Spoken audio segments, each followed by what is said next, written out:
Mr. Chair, in the last hearing, I also asked Alpha and Omega to tell us the total amount of his first billing on Building 1 in Barangay Lam-An and the housing cluster in Barangay Malaubang after the release of the PCMA report of the DPWH dated January 31, 2020, which showed that the entire project was already 71.36% finished at that time. Unfortunately, Mr. Chair, I was then interrupted. May I ask him again, Mr. Chair, if he is present? Any representative of Alpha and Omega Construction, please identify yourself, please. Good afternoon po, Your Honor. Alexander Lim po. What is your name, sir? Alexander Lim po, Your Honor. Alexander Lim. DS Marcoleta, you can proceed now. Thank you, Mr. Chair. Mr. Lim, magkano ba ang total amount ng first billing mo on Building 1 at saka yung sa Barangay Malaubang? 13 million po, Your Honor. 39%. 39%. Anong date nung yung billing? October 2020 po, Your Honor. Pwede mo bang bigyan ng kopya ang committee ito sa mga dokumentong binabanggit natin? Yes, Your Honor. Magkano ulit? 39 million as of October 2020. 13 po, 13. 1-3 po. 1-3. Opo. Meron ka na bang second billing? Yes, Your Honor. Magkano naman sa second billing at ano ang date ng billing? December 2020 po, Your Honor. 77% po, Your Honor.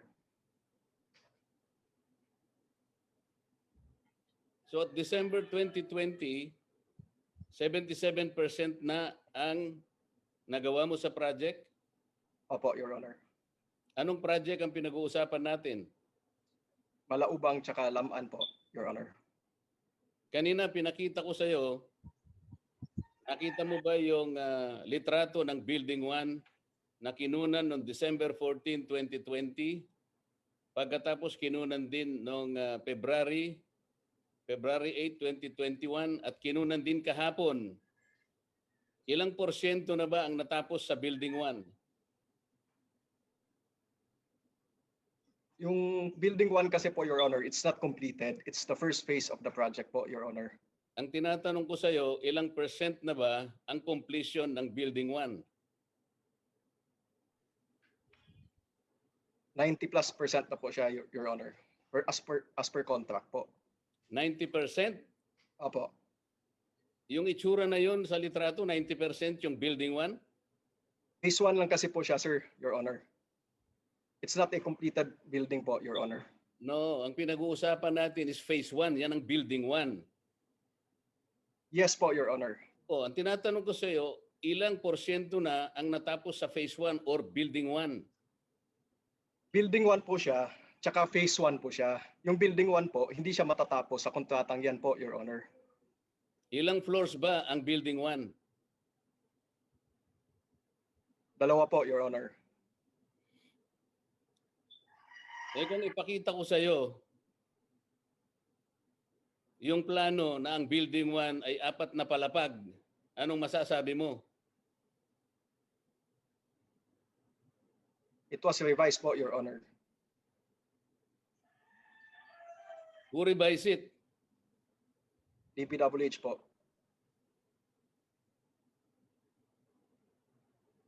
Paano nyo ni-revise ang isang project costing 50 million pesos?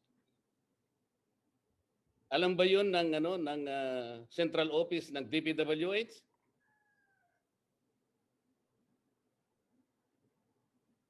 Hindi ko po Did you alam. furnish a report to the DPWH that you revised the contract? From four stories, ginawa ninyong 2 stories? I did not revise the contract po, Your Honor. Who revised the contract? It was originally planned for 4 stories. Mamaya ipakikita ko sa iyo yung mga plano approved by the DPWH.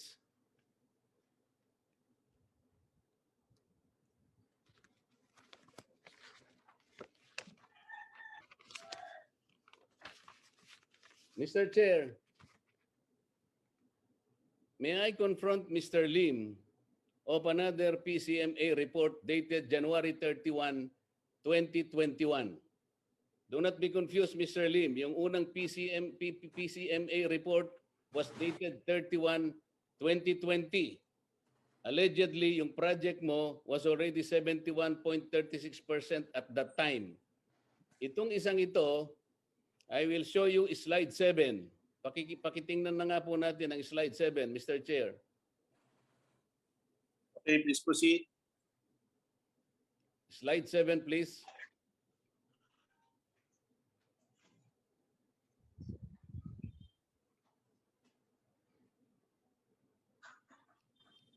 Ayan po ang slide 7, Mr. Chair. Yan po ay progress report ng mga project na minomonitor ng DPWH. Sa page 79 po, nakalagay dyan that as of May 21, 2020, yung project po na pinag-uusapan natin, Mr. Chair, is 100% complete. Paano nangyari yun, Mr. Lim? Nung nakaraang hearing, ang sabi mo sa akin, nakapag-umpisa ka lang sa project May 2020, hindi ba? The last hearing, when I asked you when the actual construction of the project start, ang sabi mo, nakapag-start ka lang May 2020 because at that time, hindi pa preparado ang area, hindi ba? Sinabi mo? Tama po, Your Honor. Okay, ngayon, nung mag-umpisa ka ng May 2020, kauumpisa mo lang. Pag-mute, attorney, pag-unmute, I can stop. Mr. Chair? Hello? Please continue. DS Marcoleta, interruption lang. You can In proceed. this PCMA report dated January 31, 2020, nakalagay po rito, Mr. Chair, as of May 21, 2020, 100% na pong tapos ang project. Paano nangyari ito, Mr. Lim? Kauumpisa mo pa lang, 100% complete na ba? I did not make that report po, Your Honor. Alam ko, sapagkat ito ay report ng DPWH. Sa makatwid, ang nire-report ng DPWH ay hindi totoo. Tama? Kasi sabi mo, nag-umpisa ka lang noong May 2020. Ang sabi naman ng DPWH, sa report na ito, 100% na ang project mo. Okay. Masusuyod naman natin lahat yan, Mr. Lim. It was also established during the last hearing, Mr. Chair. Ang sabi nila ay yung Building 1 is 50 million pesos funded by the GAA. If that is so, Mr. Chair, bakit naman yung billboard na nakatabi dyan sa Building 1, ang nakalagay po ay 35 million lang? Slide 8, please. Tingnan po ninyo yung billboard, Mr. Chair. Ayan po. Pakitin lang pong mabuti, doon sa pinakailalim, naka-indicate po, yan po yung building. Diyan po sa drawing, Mr. Chair, 2 stories lang. At yung kanyang funding, nakalagay sa baba, 35 million. So paano pong mangyayari ito, Mr. Chair? Saan po nila dinala yung 15 million? Tama ba, Mr. Lim, na ikaw din ang contractor do sa cluster housing sa Malaubang? Tama po, Your Honor. At yung budget ng Malaubang is 15 million, tama? Tama po, Your Honor. Okay, posible ba na yung 15 million na ginamit mo o ginasta sa Malaubang project nanggaling sa Building 1 funding? Tama? It was a Posible ba? cluster, when it was bidded po, Your Honor, it was a cluster of sites. It was already mentioned that 35 million is for Lam-An, while 15 million is for Malaubang po, Your Honor. Okay. So considering na pareho naman silang project sapagkat isang pinanggalingan na pondo, sa makatwid, hindi 100% complete ang project. Tama? Ikaw ba naniniwala na 100% complete na ang project as we speak today? Can you confirm that the project is 100% complete today as we speak? As per contract po, Your Honor, substantially completed na po tayo, Your Honor. Mr. Lim, kapapakita ko lang sa iyo ng project yung Building 1 eh. Kaya ano pang sabihin mo, Phase 1 o Building 1, pareho din yun eh. Kung meron kayong Phase 3 o Phase 4, wala akong pakialam doon. Ang pinag-uusapan natin is the 50 million being accounted today.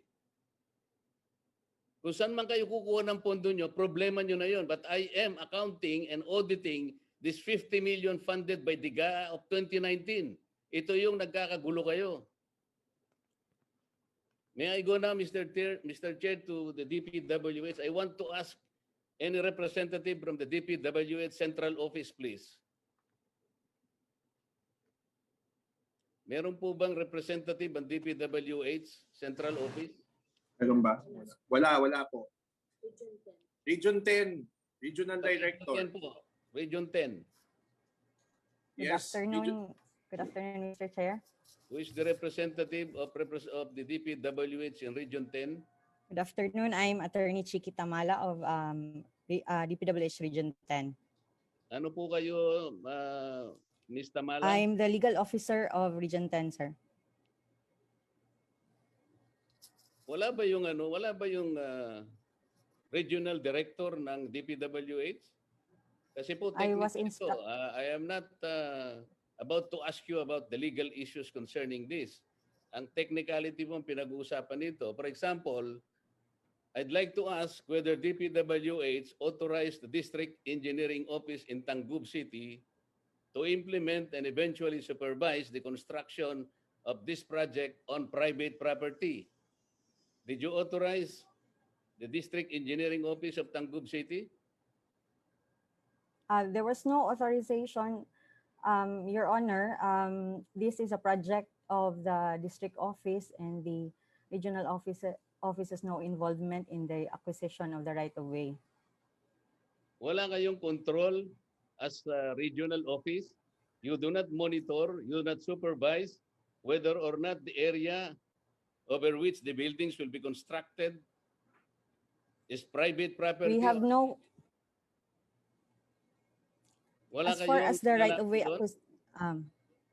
Your Honor, as far as the right-of-way acquisition is concerned, the authority of the regional director is limited to the acquisition based on like the payment of compensation. But as regards this particular project where the acquisition of the right-of-way is handled by the local government, the regional office has no control over the project site, Your Honor. I'm not saying you're controlling, but I think you can monitor whether or not there is payment of just compensation. Kasi ang pinag-uusapan natin, private property ang pinag-tayuan ng building. Yes, Your Honor. So did you not check whether there was payment, just compensation of the private property? Like I said, Your Honor, the approval, the authority of the regional director is only when the in the approval of the contract or the deed of sale for the payment of just compensation. However, as regards the monitoring of whether there was already acquisition of the property, it is Okay, but did within you at the... least ask for documents whether there were contracts to purchase those private properties? Did you It ask is for already documents? incumbent. It is already incumbent upon the implementing office, Your Honor, to monitor the acquisition. Wala nga kayong acquisition eh. You did not even check. The implementing office, the District Engineering Office of Tangub City, did not even pay or relocate the residents whose lots were expropriated. Did you not ask them whether or not they were paid just compensation? Your Honor, since this is a local infrastructure project, I know it is a local construction project, pero ang tinatanong ko, wala ba kayong pakialam sa region kung anong nangyayari doon sa inyong mga district offices? It is incumbent upon the district office, Your Honor, to monitor or check or validate the project site, Your Honor. So kayo wala kayong gagawin. If there is a claim, Your Honor, we will validate and then process if for payment of just compensation. Paano magkakaroon ng claim? Eh wala ngang contract eh. They were not even paid. Nobody talked to them about just compensation. Nobody talked to them about relocation. Ito yung problema ng mga tao sa Lam-An. Ang tanong ko sa inyo, as regional office, wala ba kayong pakialam doon? Your Honor, maybe the local government can answer that question since they are Wala the nga ones yung local responsible for government the eh. Wala nga acquisition. yung mayor dito eh. So tingnan mo, Mhm. pagka ganito na yung usapan at tanungan, pare-pareho ng DS Marcoleta, nandito yata yung admin officer ng Ozamiz City. I see him here. Okay. What is his position, Mr. Chair? Admin officer. City administrator. The admin officer, can you identify yourself, please? Sam Puentes. Good afternoon, Mr. Chair. Oh, Attorney Puentes. Good ang sabi ng afternoon, DPWH. Your Honor. Nagmo-monitor lamang sila, kayo daw naman pala ang dapat na gumawa ng kontrata kung nabayaran na yung mga lupa para mapunta na sa pangalan ninyo, sa pangalan ng LGU Ozamiz yung lupa. Meron ba kayong binayaran sa mga tao na nagrereklamo ngayon? If Your Honor, Mr. Chair, if Your Honor, please, the situation of those individuals who are presently opposing, so I would say, is subject for an expropriation case already. And in compliance with what is mandated under the law, we have already deposited the required amount for the value of the land, and the court have issued the writ of possession. Now, as to the others, Your Honor, it is still in process, Your Honor. Did you know the requisites before the writ of possession can be issued by the court? Yes, Your Honor. Yes, Your What are the Honor. requisites? Upon filing, Your Honor, upon filing of the writ, Your Honor, upon filing of the complaint, Your Honor, we are mandated to deposit 100% of the value of the land, Your Honor, the replacement cost for the value of the improvements that have been established thereon. And the court would now issue a writ of possession. May I ask the clerk of court of branch 15 if she is present? Come again, sir. What is your name? Attorney Julie Miguangco. Is the city administrator telling the truth when he said that all the requisites of a valid expropriation have been deposited to the court, like the amount equivalent to the sum of 100% of the value of the land based on the current zonal value of the BIR? There are 16 cases filed, expropriation cases filed, sir, and some were issued writ of possession No, per before order that, of the did presiding judge. they deposit prior to the upon filing the expropriation complaint? Did they pay all this? One, the amount equivalent to the sum of 100% of the value of the land based on current zonal value of the BIR. Did they do that? Upon filing of each expropriation case, there was an amount deposited, sir. So is it 100% of the value of the land based on the current zonal value of the BIR?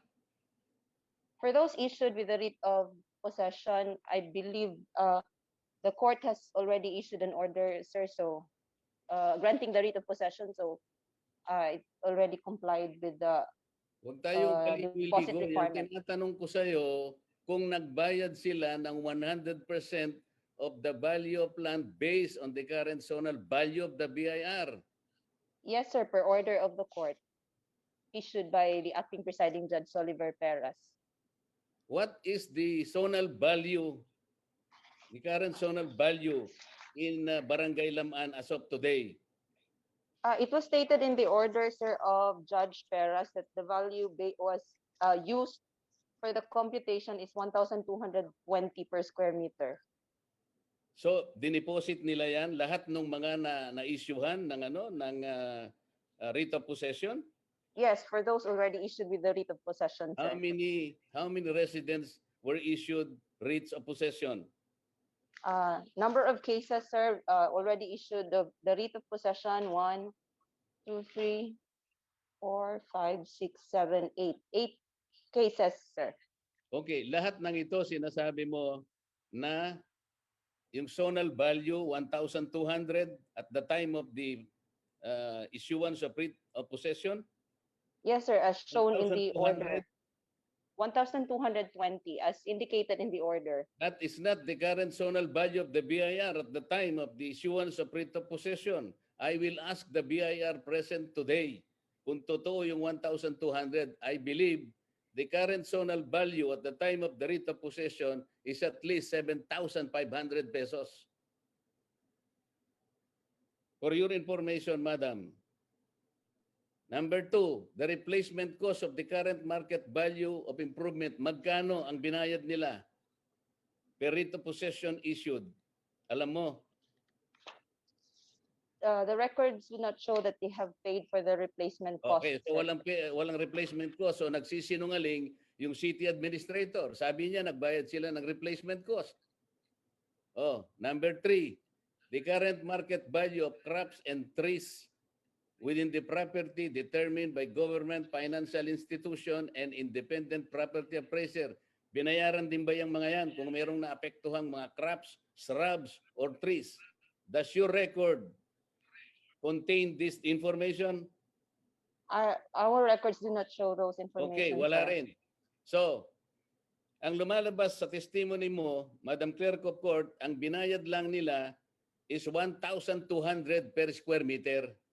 Samantalang ang current value ngayon at the time of the issuance of writ of possession is at least 7,500 pesos.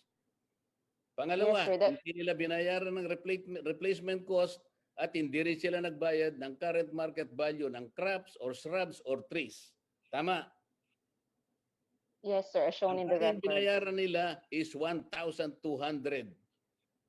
per square meter. Tama? Yes, sir. Kung ganon, hindi totoo ang sinasabi ng city administrator na binayaran niya lahat ang requisites. Bakit ngayon nag-issue ang court ng writ of possession? So, hindi lahat dineposit yung requirement ng expropriation. The writ of possession is invalid dahil hindi binayaran yung dalawa at yung nagbayad naman na isa, kulang ang binayad niya because that is not the current zonal value. Okay, wala muna ako itatanong sa iyo ngayon. Mamaya babalikan kita. Salamat sa iyo.